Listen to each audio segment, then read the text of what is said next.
Greetings, upstanders. Dr. O here, and in the latest edition of No Country Honors Its Losers Like the United States Does, we see that Pete Hegseth and Donald Trump are putting up statues memorializing the Confederacy. They're putting one back up in D.C. and one back up in Arlington National Cemetery.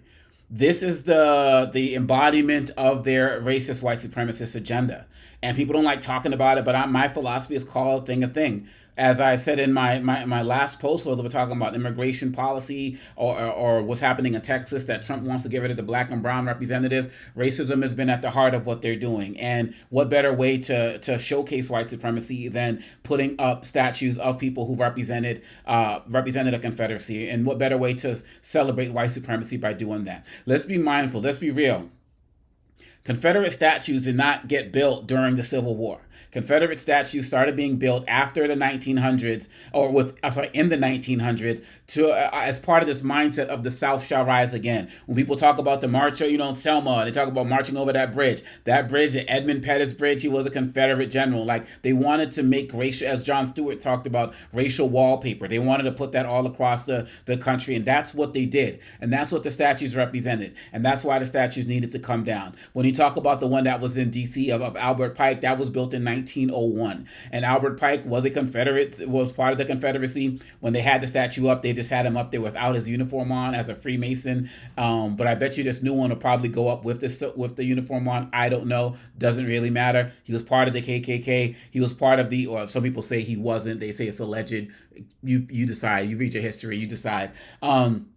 Part of the Know Nothing Party that was anti-Catholic and anti-immigrant and left it because it wouldn't endorse slavery. Like, this is who that guy was. And this is who Trump wants to honor. You look at the one that was at Arlington Cemetery. It was built in 1914, and it had an image of a enslaved black man accompanying his white soldier officer and a mammy type character holding a baby. Like, this is the stuff they want to put up. Now, Hegseth talks about this is something that we have to do he says, we never should have been taken down by woke lemmings. Unlike the left, we don't believe in erasing American history. Seriously? Like, for real?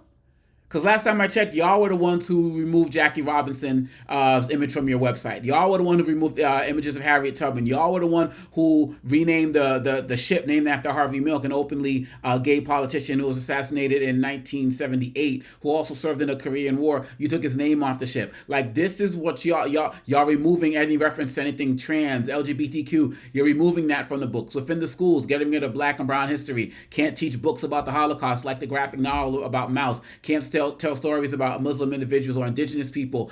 This is what rewriting history looks like. The history we were never getting enough of in the first place. So don't just sit here, just embrace the racism and just call it what it is. Now, some people are saying we should not forget our history. Of course, I'm not about forgetting history. I want it to be studied. But honoring Confederate soldiers, no. Put the story of Confederate soldiers in museums of American history. You know, that place where you removed writing about the insurrection or writing about you being impeached, Trump. Like, put it in there.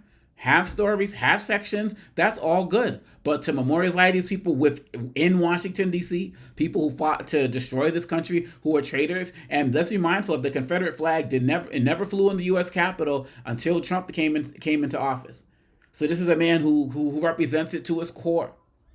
And so anybody who wants to be happy with this as a thing, just acknowledge the fact that you're acknowledging white supremacy, you're acknowledging people who are traitors. There's lots of ways to study these books. Put them in the history books. You never hear me say take them out of the history books. But this is just a time where people just, when Trump ran the first time, there was this whole thing, well, I'm not racist. I just like his economic strategy. Or when I'm not racist, I just like his stance on restoring our reputation in the world. Like, all of those things at this point are not real and are not happening. So just admit that you support him because of his racist policies. What does that make you? What does that make you? He's got control over the border. So, that part is done as far as from what we hear, right? But all of these other policies, not targeting undocumented immigrants, targeting undocumented brown and black immigrants. Like, tell the story. His economic policy's trash. None of y'all are balling right now who have small businesses or who are struggling to stay up economically before he came back into power. None of y'all are doing better now. If you already balling or, you investing in it, you're probably doing well, probably doing better. But the rest of y'all ain't. So Oh, can't forget the misogyny. Like, just keep picking the things. They got all of these unqualified people out there destroying this country from healthcare and so on and so forth. Just admit that you want the toxic masculinity. Not a big term that I'm a fan of, but people, y'all know what I mean. And you want the racism. And so we can just build knowing exactly who everyone is. And yes, there are black hating people who love this as well. There are Latino hating people who love this. There are women hating people who love this. There are LGBTQ hating people who love this. Like, everybody has a stake. It has people who represent the white supremacist ideals, even if they don't represent that idea of white supremacists and manliness. That just is what it is. Oh, did I also mention like the whole sex offending thing and getting people on the, like Lawrence Taylor, registered sex offender who had sex with a 16-year-old? Like, y'all ain't riding with that. I'm assuming you want the Epstein files out. So what else is he giving you to support but white supremacy? And this Confederacy statues coming back is just the latest example of that. And we have to speak up and speak out and continue to do the work to maybe make, get out there and protest and fight so that these monuments never go up. Of course, this is also a distraction from the Epstein files, so I'm not going to forget that as well. But this is disgraceful, but it's right in line of who Trump has been and who Trump has always been, as well as who Hegseth has been. And as soon as we call a thing, we can make some progress. Let me know what y'all think.